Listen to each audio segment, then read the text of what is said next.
Great. Thank you very much. And a wonderful start to the day.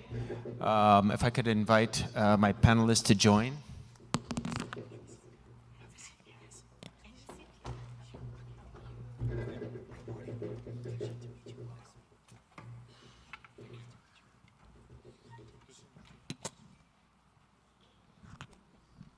Please have a seat here.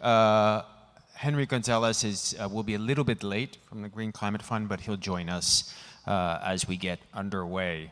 And I think that was a super set of opening speeches today to frame I think the level of ambition within Korea, and I think more widely within the region, both about the critical nature of the challenge at hand and about the reality that we can't address this at the edges. Essentially, this is very much an aspect going forward of how we do business, how industry is going to operate in the region, and very critically, the relationship between the different actors, and particularly the financial sector, industry, and government. And I should also add on the important role of civil society. So we're going to dive in now with our first session, and we start to get into the details. And I'm very, very pleased to have with me a really impressive group of voices to represent several aspects of these perspectives. And how do we start to dig in? And I think an issue that in some ways has been developing for many years, but we're really seeing an acceleration. And some of you might be familiar, Mark Carney, formerly the governor of the Bank of England, and actually Bank of Canada before that, he gave a speech on the tragedy of Horizon, which was just in the lead up to the Paris Agreement, and where he basically said the tragedy is we're talking about changes in the future which are far away from the business cycle, and so that investment decision making is made in a different time scale to the impacts. Now that was in 2015, and for better or for worse, we would say that the tragedy of Horizon doesn't really exist any longer, because unfortunately climate change is no longer something about the future. It's happening to us today. As we heard the remarks this morning, May is becoming April. The impacts are becoming not only environmental but economic and social. Last year we had Pakistan, 1/3 of the country underwater, still recovering, the floods and the drought. So the physical impacts are with us today. On the other side, the reality is the transition has also moved up considerably. And many industries, I would take the automotive industry, we're seeing in many countries the phasing out of internal combustion engines, new sales by 2035, 2030 in some jurisdictions, are mandating electric assisted vehicles. So this transition is moving into the business cycle. So I think the criticality now of industry in the financial sector to move very quickly to embrace and to see this transition as very much an opportunity for change. And I think that what we can all agree is change is the only constant today. Every industry realizes that change can happen very, very fast, and often in not always in an orderly way. And therefore, within the financial system, we need to get better at predicting change and enabling change. And so I think with that overall challenge or framing, I'm really pleased to have with me four eminent speakers who have long experience in the aspects of this transition and what we need to think about as we start to navigate or plan our way forward. Very pleased to have Mr. Jeong-hoon Cho, the head of the ESG division for Shinhan Financial Group. Mr. Cho, he was appointed in 2022 when Shinhan Financial Group established the ESG division, showing the importance of the topic within the organization. I should point out that Mr. Cho also represents the Asia Pacific Banks on UNEP-FI's Global Steering Committee. I'm also very pleased to my right to have Esther Ann. And Esther is Chief Sustainability Officer for City Developments Limited. I've had the pleasure of knowing Esther for many years and seeing her pioneering leadership on green building and sustainability across the region, which dates back for decades. And Esther's really been instrumental in establishing CDL's leadership in sustainability across the region. Esther was named by Reuters as one of the 25 trailblazing women leaders in climate in 2023.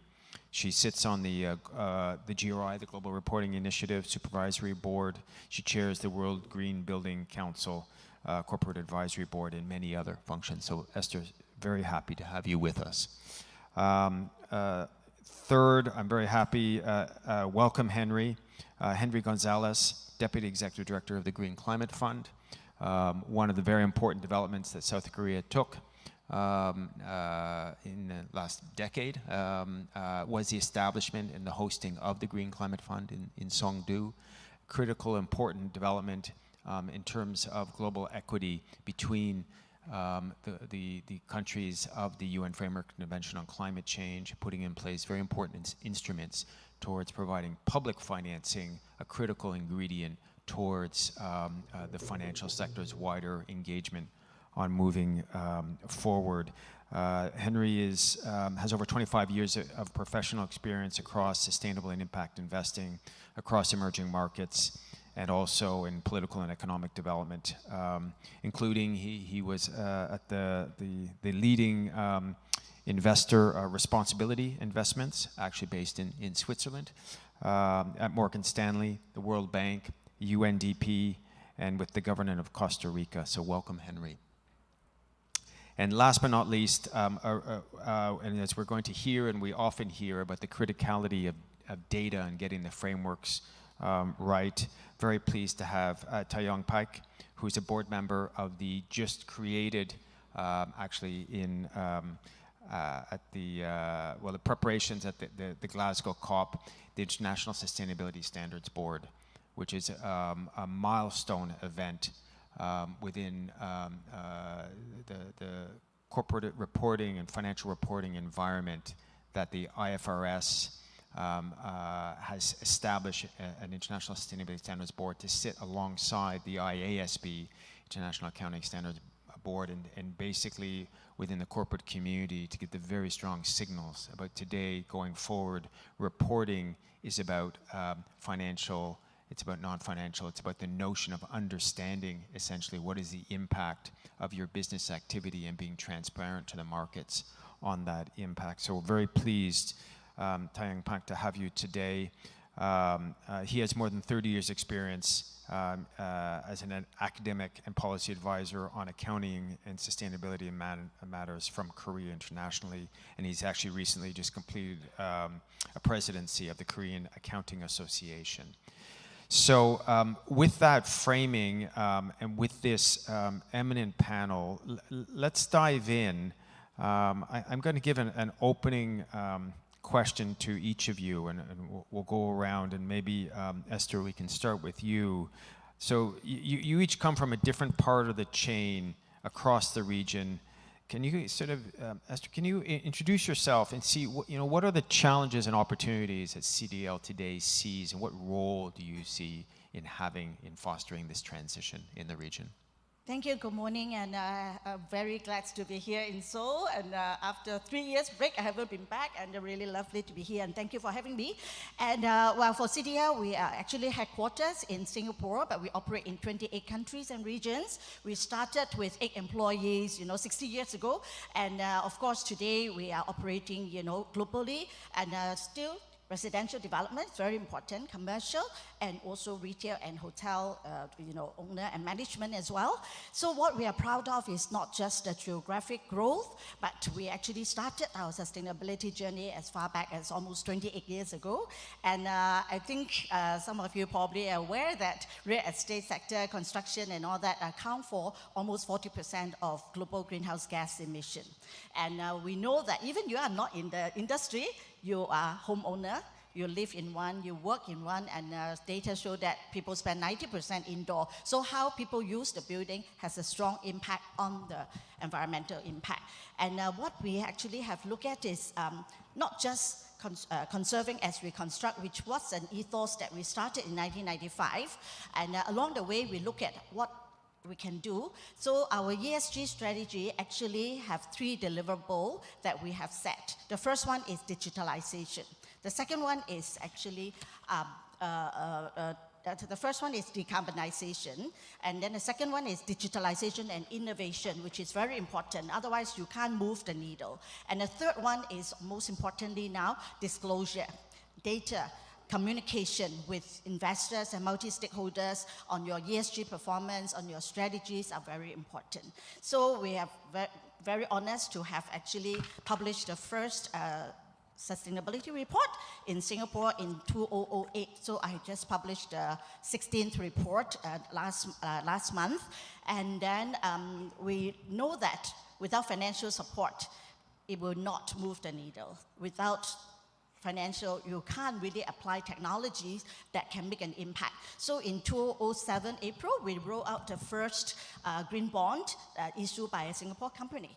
And since then, we have actually continued to adopt sustainability-linked loan and some more innovative vehicles that I will talk about later on.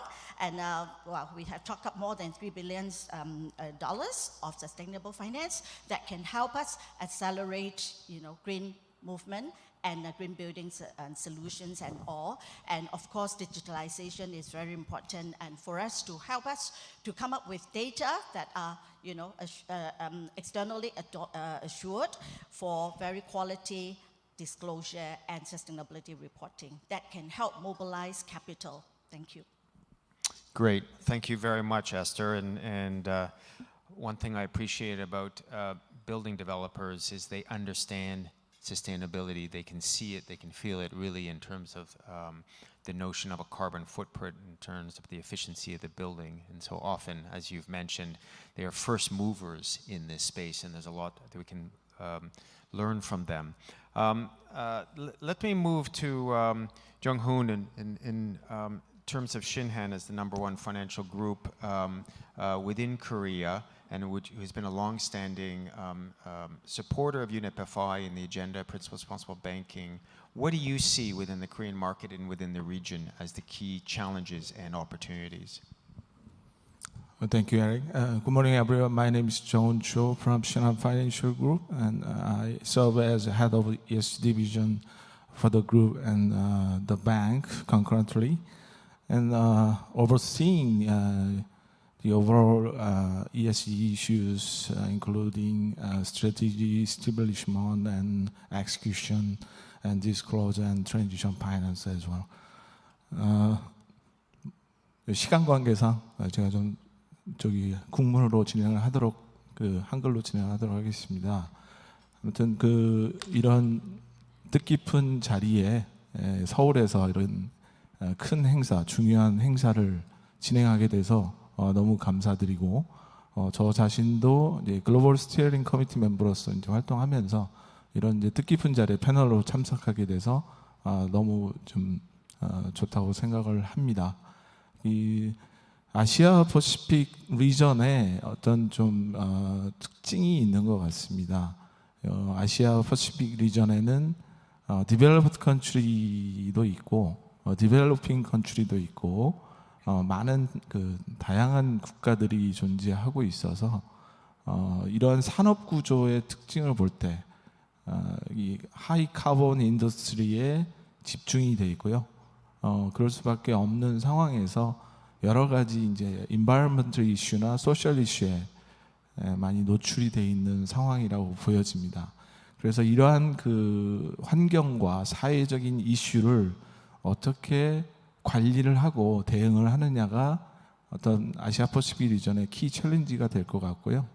이런 부분에서 여러 가지 이슈들을 잘 대응하면서 트랜지션 파이낸스나 이런 금융회사들이 이런 거를 대응하면서 새로운 오퍼튜니티로 가져갈 수 있다는 부분이 또 이제 새로운 아주 의미 있는 부분인 것 같습니다. 그래서 지금 이제 뭐 UNEP에서 이런 이제 컨퍼런스 리저널 라운드테이블을 여기 서울에서 또 개최하면서 금융회사로서 이제 적극적으로 참여를 하고 있는데 이런 아시아 퍼시픽 리전의 특징을 가지고 저희 금융회사들의 그 역할, 어떤 임팩트와 인게이지먼트를 통해서 이러한 사회적인 이슈, 챌린지를 대응하면서 적극적으로 대응하면서 변화를 이끌고 그럼으로써 새로운 그 환경, 친환경 금융과 이런 부분에서 기회를 찾을 수 있는 이런 부분이 공존한다고 보여집니다. 그래서 금융회사의 역할이 아시아 퍼시픽에 있어서 매우 중요하다 이렇게 좀 말씀드릴 수 있겠습니다. Thank you. Hand over to you. Great. Well, thank you very much. Sustainability linked loans, Esther is going to talk more about in terms of the specific instruments. Transition finance in terms of the wider notion of how do we work with industry. Public finance is another one of the important dimensions. And Henry, could I ask you to introduce yourself and initial notions of challenges and opportunities you see in the region?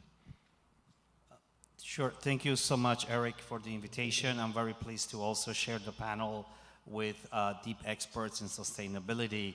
My name is Henry Gonzalez. I'm currently the Acting Executive Director and also the Chief Investment Officer of the Green Climate Fund. The Green Climate Fund is based here in Korea. We are based in Seondo, Incheon, and we are the financial mechanism of the Paris Agreement. And we were created by the UNFCCC in the COP Cancun more than 10 years ago. We've been operational in the last 8 years, and we've managed to make commitments of $12 billion that with co-financing will bring our portfolio to $45 billion that we've been able to invest in 216 projects in over 144 countries. So we are, as Eric was saying in the introduction, this sort of mechanism that developed countries are capitalizing a fund in order for developing countries to use this funding in order to build a low carbon economy and a more resilient economy. We are very active in the Asia Pacific region, about $4.1 billion, which is a third of our portfolio is in the Asia Pacific across 91 projects.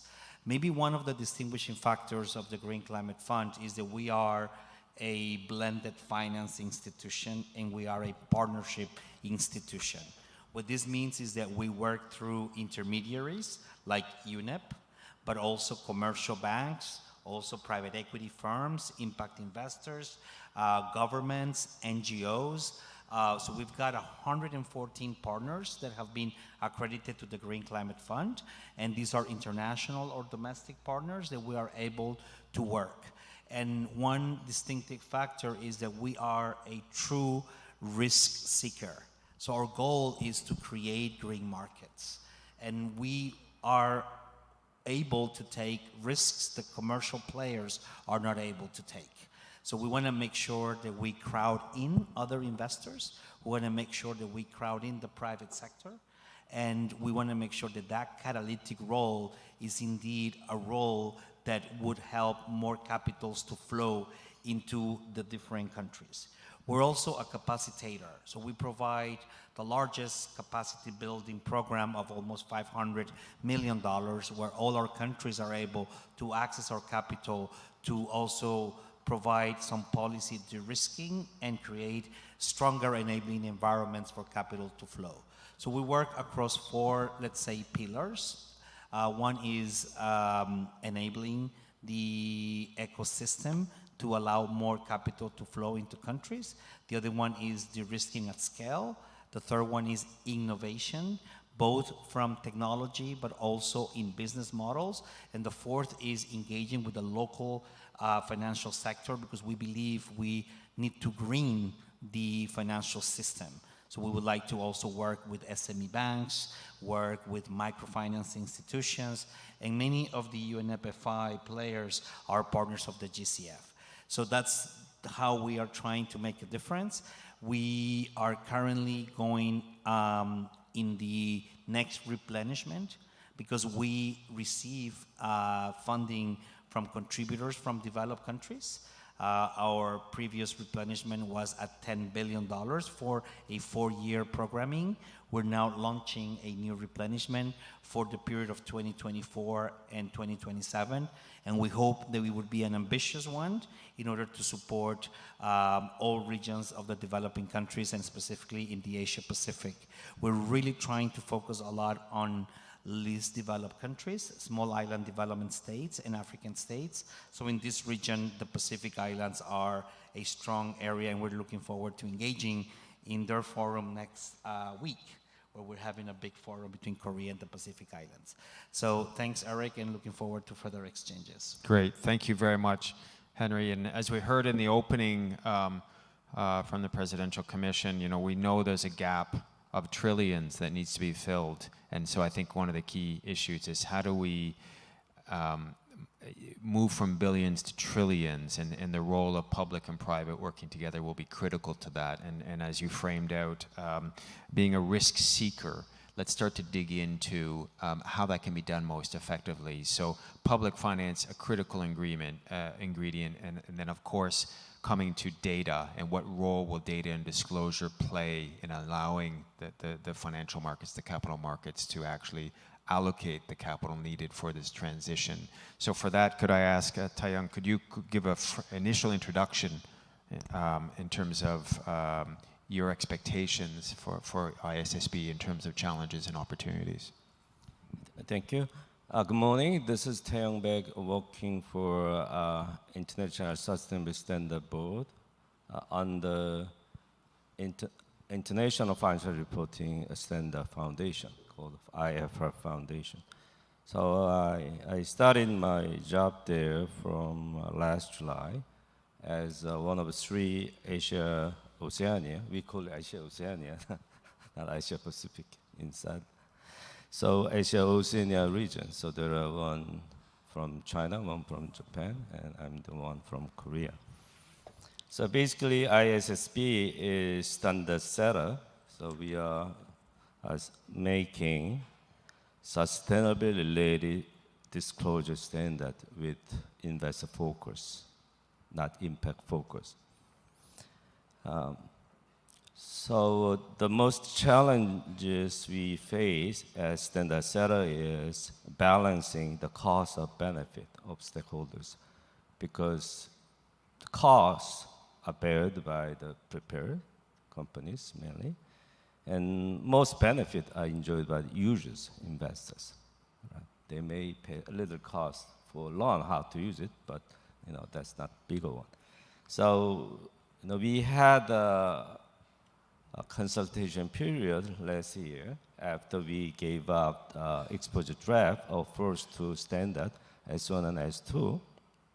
So we analyzed all the comments with restrict. We have more than 1,400 comments. And basically, as we expected, there are a lot of concern raised by the preparer side, talking about cost they have to bear. And then investors keep saying more information is needed for them, whether it's accurate or not. So we have basically balanced the act, how far we can ask. So that's why we have very high standard of requirement, but we have built in scalability or proportionality phrases, requirements, saying that you can do whatever you can at this moment with your skill and capacity and so on. So that's thing we had. And for the finance industry, these financing institutions have 2 roles. They are users of those information when they make investment decision, but they should be preparers too. They have to report how far they are exposed to all the sustainable risk when they make investment. So, they have to bear the cost of preparing their own disclosure as well. So that is quite interesting dual role they will play. And so I see, even though many financial institutions have a lot of experience before using sustainability-related information before, but still, I think they need capacity building for their preparation too. Especially we are asking for finance emission in detail, so they have to prepare all the scope 3 emission issue for their investment as well. So, they need more upscaled level of capacity in using and also preparing for themselves as well. These are challenges I see. And the opportunity side is, the big change we are facing in recent years is the disclosure is moving from voluntary activity to mandated requirement by many jurisdictions. So we have big support by capital market regulators, including IOSCO, supporting our activity. So the whole world is moving to mandated sustainability-related disclosures. It's happening everywhere, in US, in Europe, maybe in Korea too, in Japan and China too.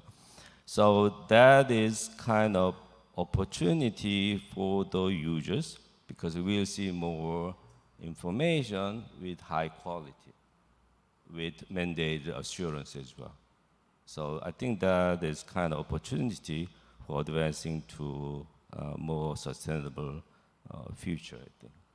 Thank you. Great. Well, thank you very much. And as you said, in various jurisdictions today, we are seeing a shift towards mandatory, which is an important development. I think obviously one of the calls is how to get interoperability in terms of, particularly for global corporations or global banks operating in multiple jurisdictions, the need to get consistency. And this is why we believe the ISSB really has an important role to play there. And I think you've pointed out the issue around capacities of preparers, that there are a lot of work does need to be done to get the institutional capacity in place. So let's go to the bigger picture. And Henry, if I can call on you, you started to talk a little bit about how do we understand the role of international cooperation and collaboration in helping move forward sustainable finance in the Asia-Pacific region. How do we have this mix of a lot of voluntary progress that has been made. It's been a learning process, but then we also have this wave of mandatory requirements coming. Some would say not fast enough, some would say it's too quickly, it's not perfect yet. And you have a body like the Green Climate Fund with a very large mandate, but obviously limitations in the ability of the industry to deliver and meet expectations, particularly in the face of the urgency of the climate challenge. So how do you see these pieces coming together from the big picture on down into the region? Sure. Thanks, Eric.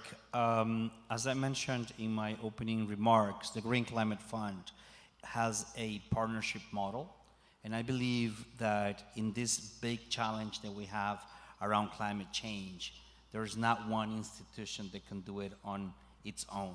This is indeed a collective action at best, and here the idea is how do we bring together different players that have different risk appetite and have also several impact alignment, and how do you bring them together to make sure that everybody is taking the right risk level and the right impact approach.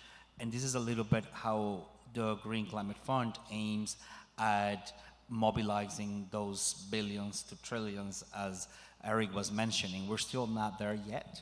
As you know, there is this 100 billion a year mandate that the UNFCCC should be seeing in the market, and we are not fully seeing it. However, I do believe that there is an upward trend of a lot more mobilization. In our case, we work within region, so we partner with local entities.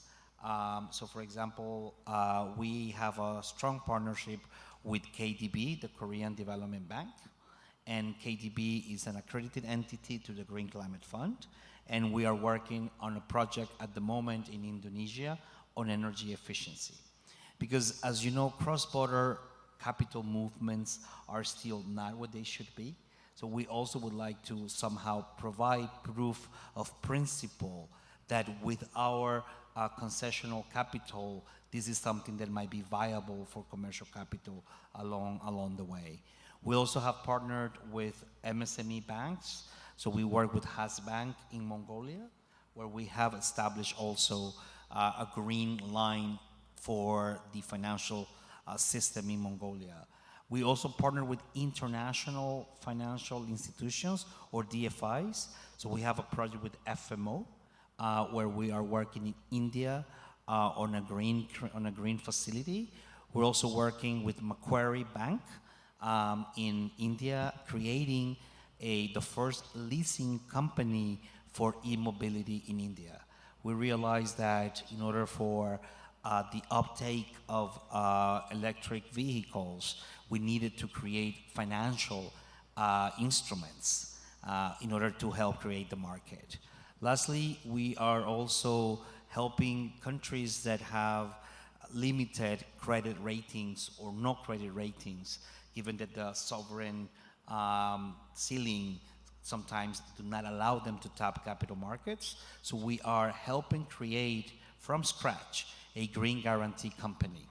And we're working with different partners in the provision of equity, because if this green guarantee company could be rated at BBB, some of those countries will be able to access markets through this company at a rating that they don't have. So this is a little bit some of our international cooperation angles, Eric, on how do we use the existing financial infrastructure and how do we pivot that infrastructure to serve climate change.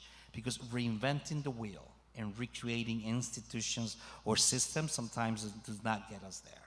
And we've seen that, you know, impact investing or some of these more niche teams sometimes have a hard time scaling or mainstreaming because there is an attempt to recreate. And in our goal at the Green Climate Fund, we would like to work with existing companies or entities and help them pivot in order to deliver to the needs of the countries. We are a country-driven fund. So every transaction that we do has to be serving a country and has to be serving their strategy in reducing their national determined contributions per the Paris Agreement. So this is also an opportunity to do a bottom-up and a top-down approach where we are bringing that sort of need of countries to see those NDCs clearly defined, but also bringing partners that will be able to deliver, because sometimes capacity constraints are a true reality in the region, especially in small countries or states in the islands. This is something that we see quite prevalent. Thank you. Great, thanks, Henry. And I think much of the work that the GCF leads, and I think the wider international financial institutions communities, is sort of around the notion of learning investments. How do we create investments that essentially show that it's possible, learning, and then, of course, the first investment often is the hardest one, but you create an opportunity. And I think the other notion you mentioned is the notion of impact investing, which was a very niche field. What we're really talking about today is, you know, how do much larger organizations, like some of the banks here that we heard from this morning, how do you get them to think like impact investors? But that means not having small core teams. It's about mainstreaming that across the organization.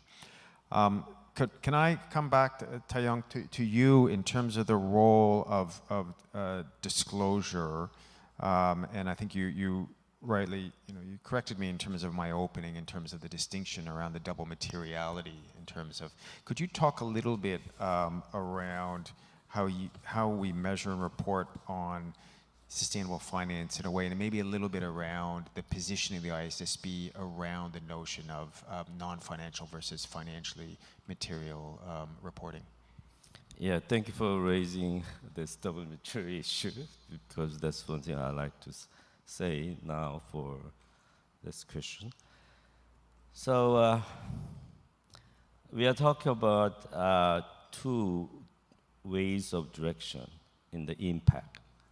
One is, we call it inside-out impact. That is the impact from the company to the society or environment, or you call it people and planet as well. And the other direction is outside the in. That's the impact from the society or environment to the companies. So when you say materiality, the inside-out materiality is called impact materiality. And the other way is called financial materiality, because when you disclose some information about outside-in impact, we assess those impacts by the financial importance. So that's why it's called financial maturity. Also, we say investor focus as well. So, this distinction is quite critical, because GRI is a pioneering organization, started requirement, setting the standard or framework. He started for the framework and then moved to standard for the disclosure for mainly inside out. They have some component outside in, but mainly inside out. So in the world, most companies so far use GRI for their framework standard for their disclosure. But recently, SASB are created, and also TCFD came. That's why many companies are adding SASB and TCFD disclosure as well as GRI-based disclosure. Now, ISSB are founded based on SASB and TCFD framework. We merged SASB and also GDSB and Integrated Reporting Council as well. TCFD is not inside yet, but it might in the future. So, that's why we could make the first standard very quickly. And the point is, when company prepare those disclosure based on GRI voluntarily, the trouble is sometimes they cherry pick. They just want to disclose what they like to show off, not the bad news or risk they have, and so on.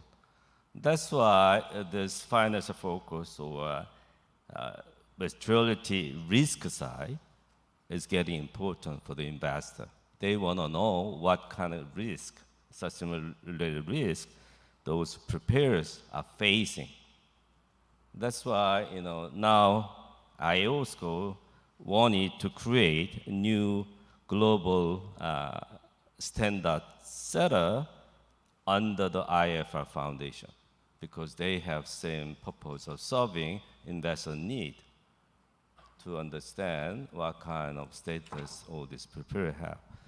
So that's why we are talking about risk management side. We are not talking about impact performance in general. So there was a clear distinction, but in fact, there are a lot of overlapping. Because, for example, greenhouse gas emission, that's key measure, indicator, or metrics you call, for environment impact. So, but also this emission is key risk exposure measure of the preparer. If you emit a lot of greenhouse gas, that means we'll face tough regulation against that.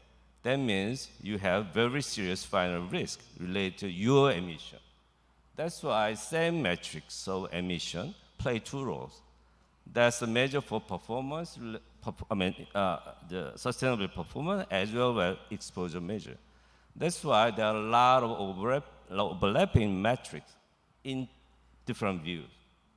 That's why even though we are going two different directions, in terms of content, metrics or narrative explanation, there are many overlapping. So that's why we are working on GRI and also ESRS having double maturity, having two directions as well, a lot, because there are many rooms we can work together. So that's one thing. And you mentioned business cycle.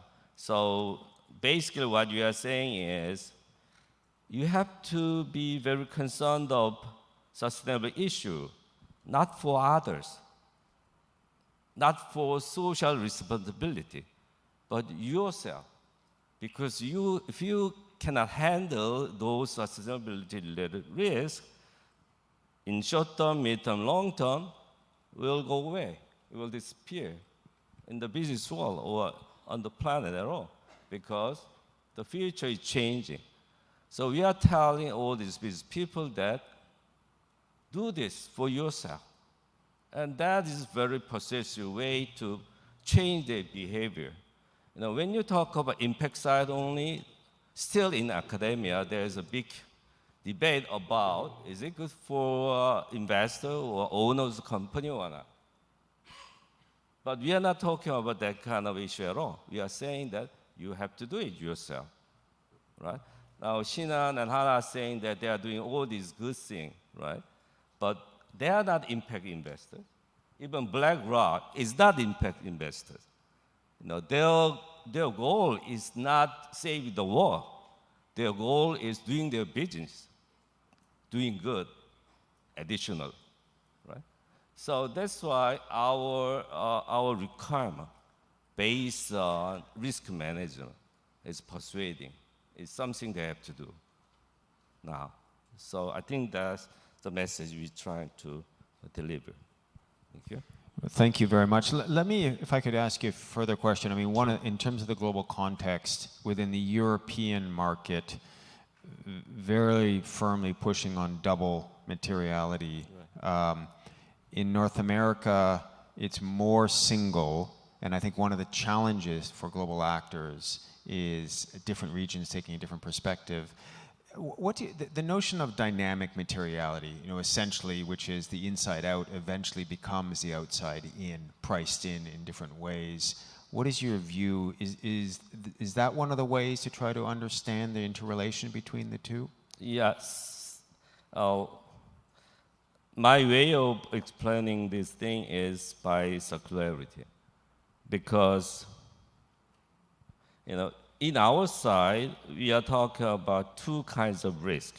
One is physical risk, like the flood, drought, storm, the global warming, sea level going up. They are coming whether the company are doing bad or not. It's coming to that. So that's a physical risk. But the other risk is transition risk, coming from regulators, right? They are saying that you cannot sell certain plastic product, or you cannot sell, gasoline vehicle and so on in the future. That is coming from regulator. So this transition risk is based on the impact toward outside. The way the transition is designed is to save the world. But for the company, those transition to, for example, low carbon economy means risk to you. So in that sense, as I said, greenhouse gas emission is a good metric for exposure, not just impact.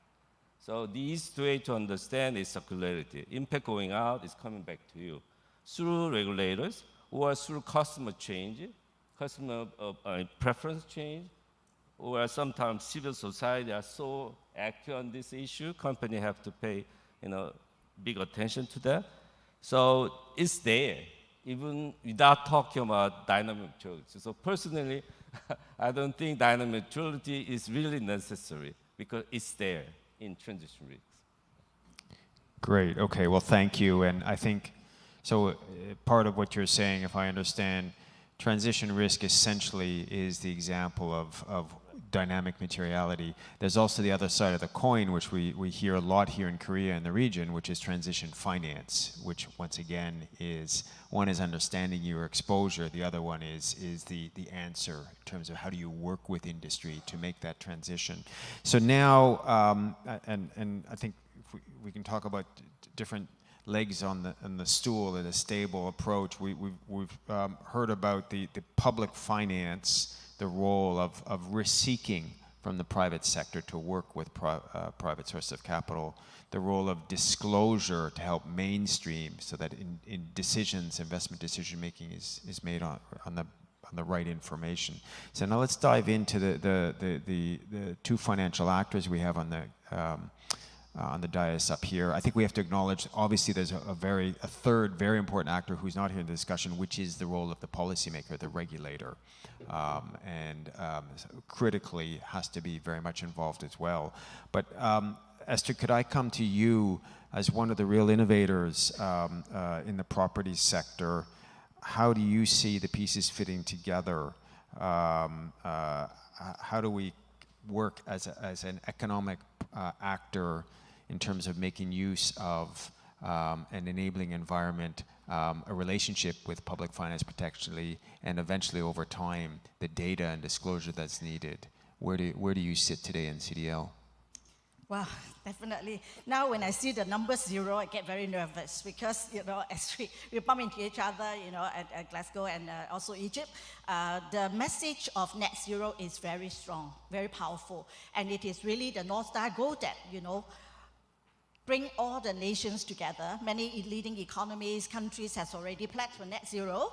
And with that net zero target, all sectors private sector have to, front it, because when your government pledge for it, in the end, private sector has a big share to do so. And I think for us, since 2021, at Glasgow, we already pledged for net zero using the World Green Building Council's very clear, specific targets and pathway and scope.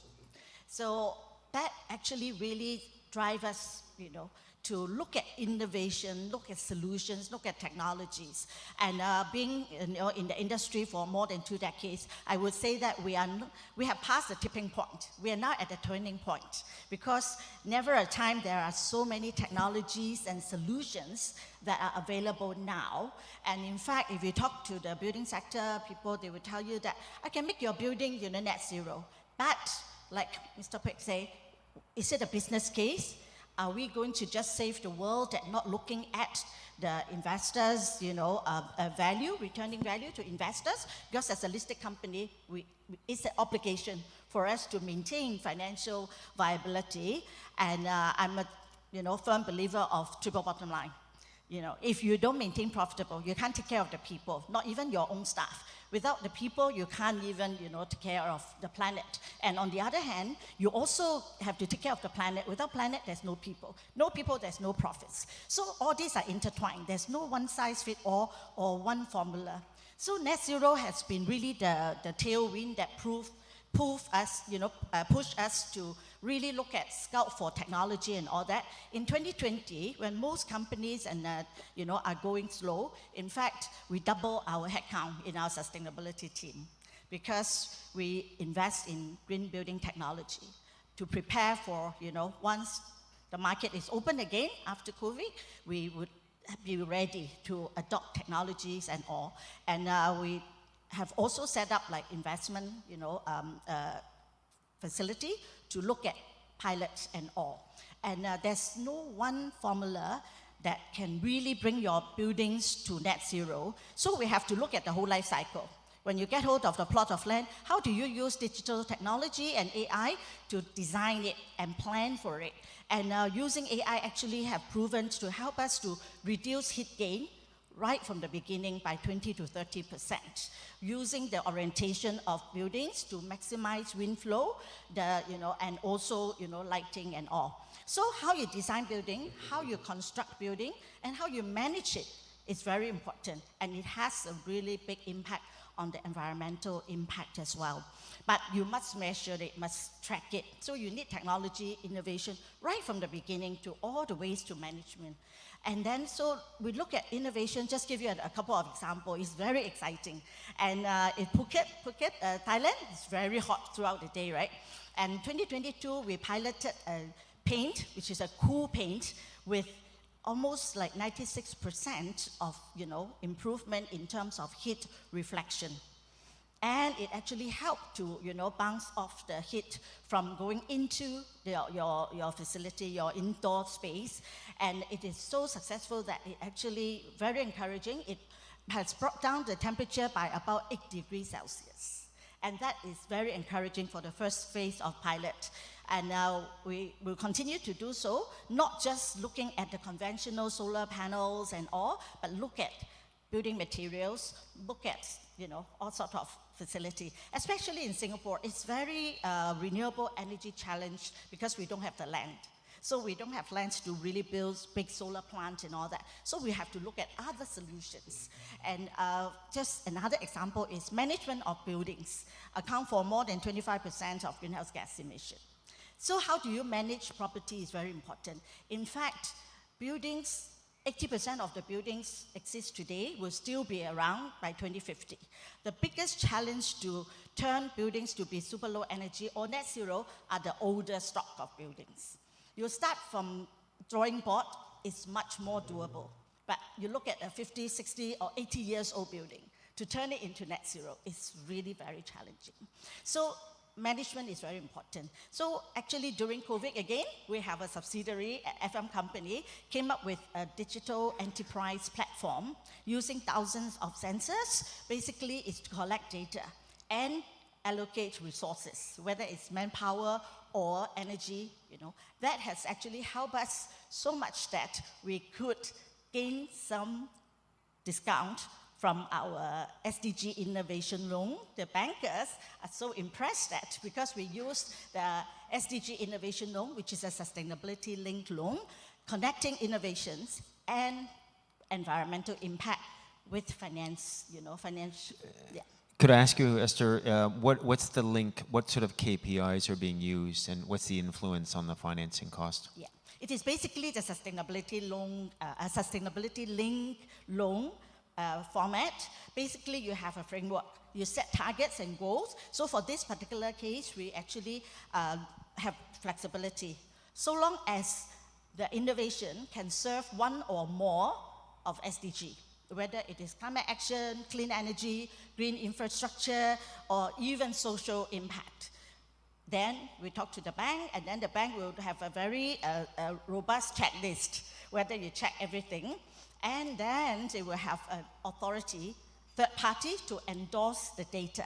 We can't just say that this is really good or, And another one is it has to be able to scale up. It cannot be just in your building and after that you can't do it. So these are the key KPIs.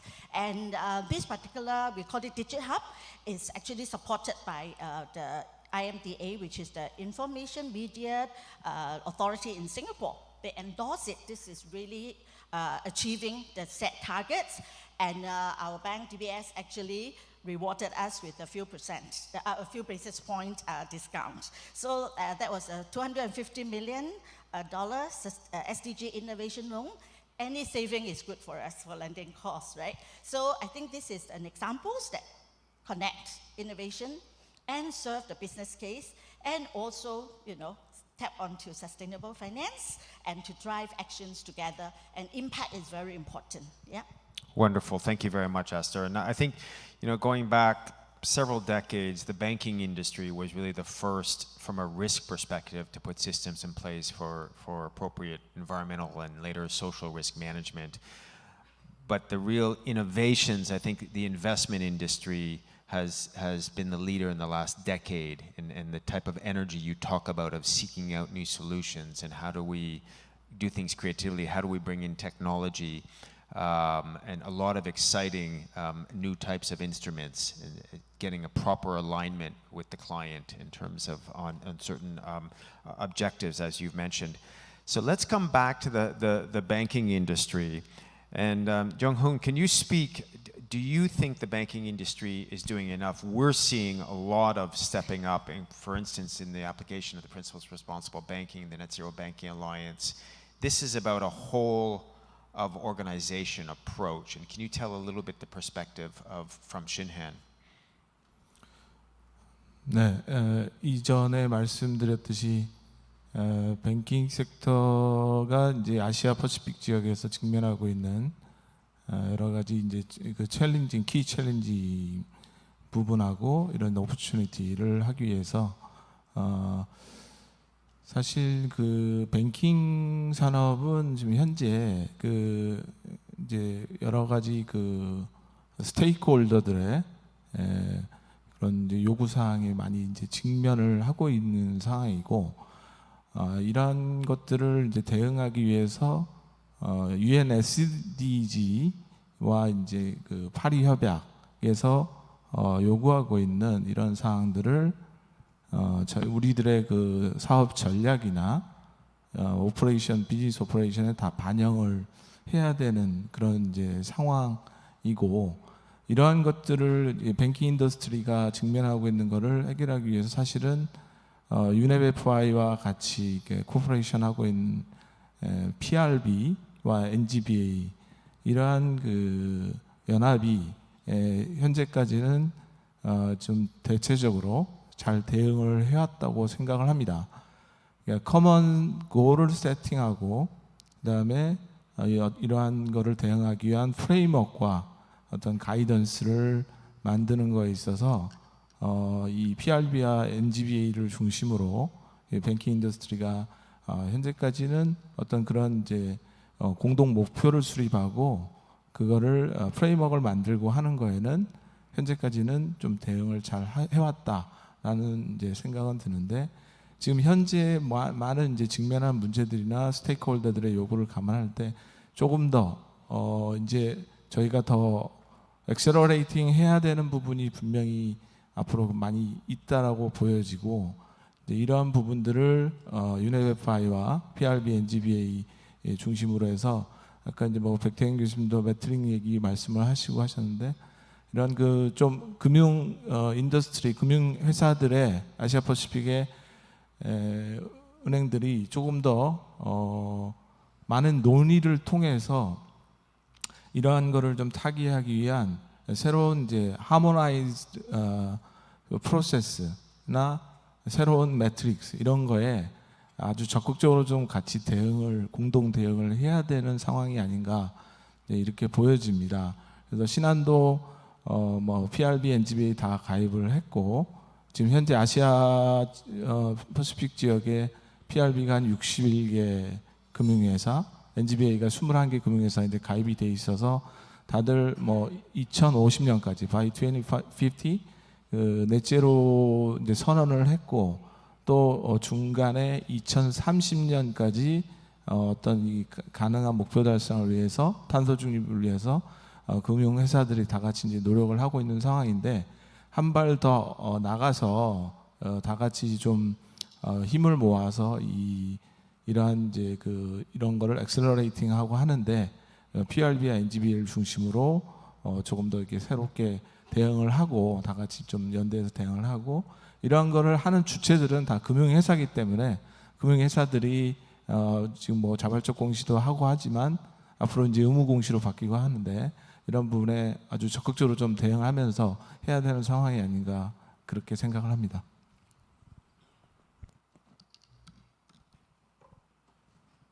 Well, thank you very much, and I think those who are working on setting these targets, or in terms of how to deliver on the targets, see that this is incredibly ambitious, incredibly challenging, and it's not a simple endeavor.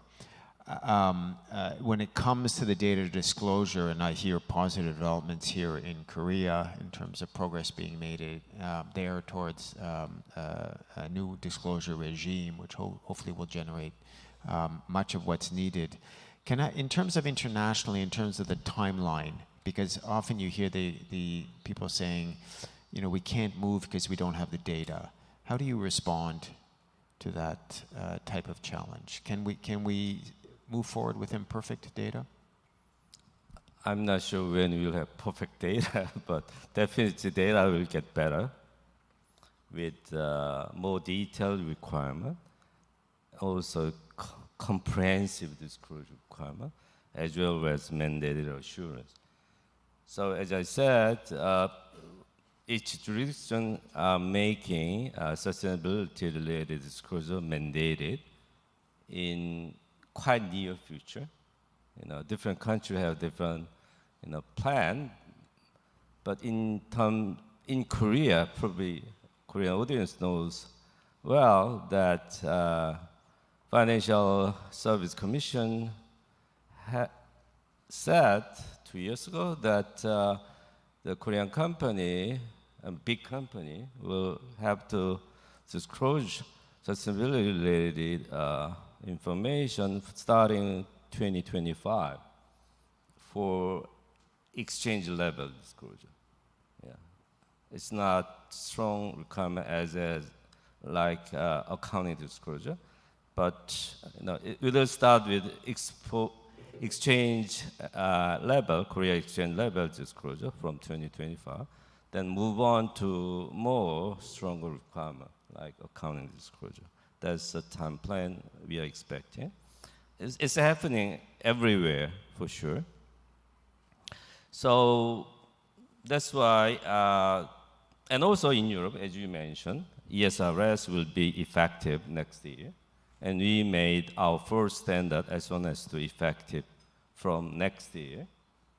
It doesn't mean everyone have to do it, right? You can do it voluntarily, and some jurisdiction might take our standard as their requirement from some time, so we'll see. So it's coming. It's a matter of time, for sure. It's coming. Yeah, there is no doubt about it. The question is when for different country, but it's up to each jurisdiction. That's why, you know, the most concern we had from foundation point is, as you mentioned, interoperability between our standard with first ESRS standard, because you know we didn't want to create another alphabet soup due to the different jurisdictional requirements. That's why we kept talking how we can reduce any mismatching requirement between ESR standard with our standard, starting from climate. And I think it worked pretty well, even though we still have something left. But I mean, those mismatching requirements reduced a lot. So we changed something, they changed something. That's why ESRS standard is facing final touch or minor change, partly because of this interoperability issue as well. I mean, it's not public known, but there's a story behind. So European people are also working hard to have the most matching requirement with ISSB as well. And we are also working with SEC too to reduce, you know, incongruence, I mean, mismatching, you know, requirement in minimum. So that's something we are working hard for sure. And so the role we see is we hope ISS standard become global baseline. We love this word, global baseline. So we hope every country start from our standard. Yeah, they can add whatever they want, but we hope not to take out anything, but they could do, you know, that's their decision to make. And also making mandatory requirement, mandatory assurance coming, We'll start with the Korea will start with the limited assurance, then move on regional assurance for sure. So that's what's happening. So going back to this impact versus risk management perspective, I think the issue for sustainable society or sustainable future is who will drive the change, right? So in terms of impact-oriented drive, probably civil society or government will play a major role. They will push all this company to change. But what we are doing is more investor-oriented drive. We are telling investor not to be responsible for the future, to defend, to protect your money from investment. You have to take into account sustainability risk in your investment decision. That's what we are telling to investors. So we are persuading typical normal investor trying to make money out of the investment to take into account these issues seriously. That's what we are telling. And also we are telling the preparer that this is good for you because the world is changing. If you don't take care of this issue, you won't sell any product in the future. You won't get any money from investor. You won't, hire any good persons and human resource in the future. Maybe if people really future generations has that kind of a strong mind concern on this issue as well. So what we are saying is this is something everyone have to do it for everyone. That's something we are trying to preach. Thank you. Okay, great. Well, thank you very much. And I think, the nature of the scale of the change that we're facing is very, very significant. I think we have to appreciate, of course, that, change creates opportunity, but change also has impacts, and particularly we have this notion of the just transition that we have to understand that there will be a change in the workforce, there will, at the economic, the community level, there will be vulnerable communities, both to the physical impacts of climate change and also to the economic changes. Henry, you had mentioned the work of the GCF in small island states, and I think in terms of more widely dealing with this issue. Can you talk a little bit, and also in terms of what your expectations would be from the financial community in Korea, in Japan, in the region, in terms of actions towards vulnerable communities? Thank you, Eric. It's a rich conversation because we've heard the net zero pledges, we've heard the entire reporting and standard creation, but action is at the core. And I think we cannot postpone action to 2050 because action starts today to get there. And I think we've heard very good examples. The Green Climate Fund tries to keep an equilibrium between adaptation and mitigation. So we hope to deploy our capital 50% in mitigation and 50% in adaptation. However, we do have a goal that within adaptation, we focus on the most vulnerable. And these are least developed countries, small island development states, and African states. And here, we would like to have that focus. And what we're trying to do is we're trying to provide that risk capital in order to bring other partners with us. And with this, we can work in those difficult sort of places. Adaptation flows, as you know, lags mitigation flows of capital. And it is indeed a long-term vision. And I also believe that while investors are aligning with a lot of this, we really need to make sure that investors, especially asset owners, who have long-term liabilities and they are able to match some of these investments could also come in. So institutional money is needed. And for that, we need to create the certain level of investment products that they would be able to come in with their fiduciary responsibility and with their impact alignment. And I concur that impact and risk are somehow part of this of a same coin, and I would say it might be even three, right? Because it's impact, risk, and return.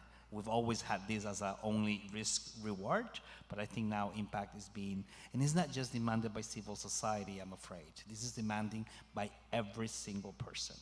The new labor force, the consumers, women.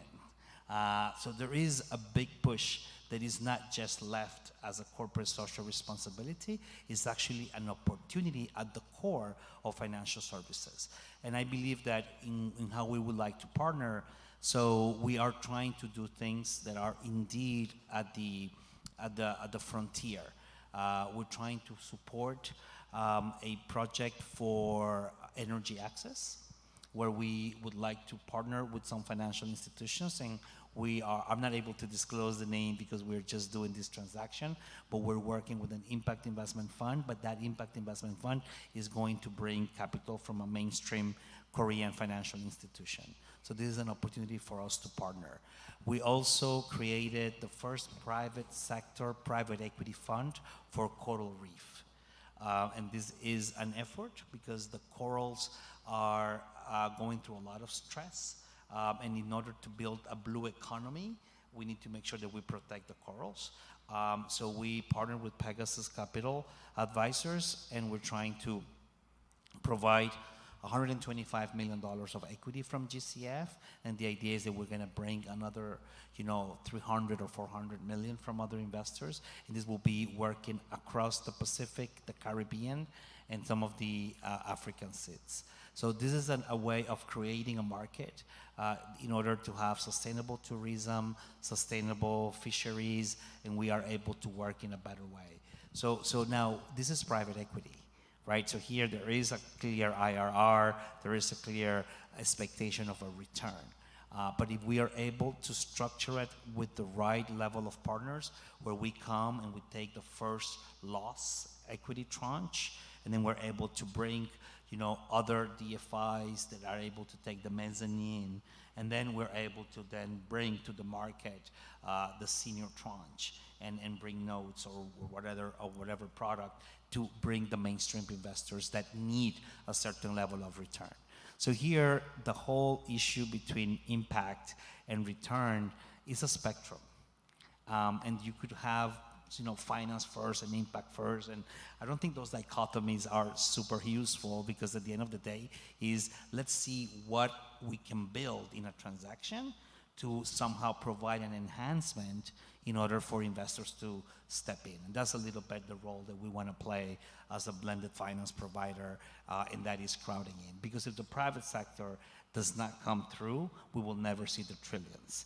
Public money has a limitation.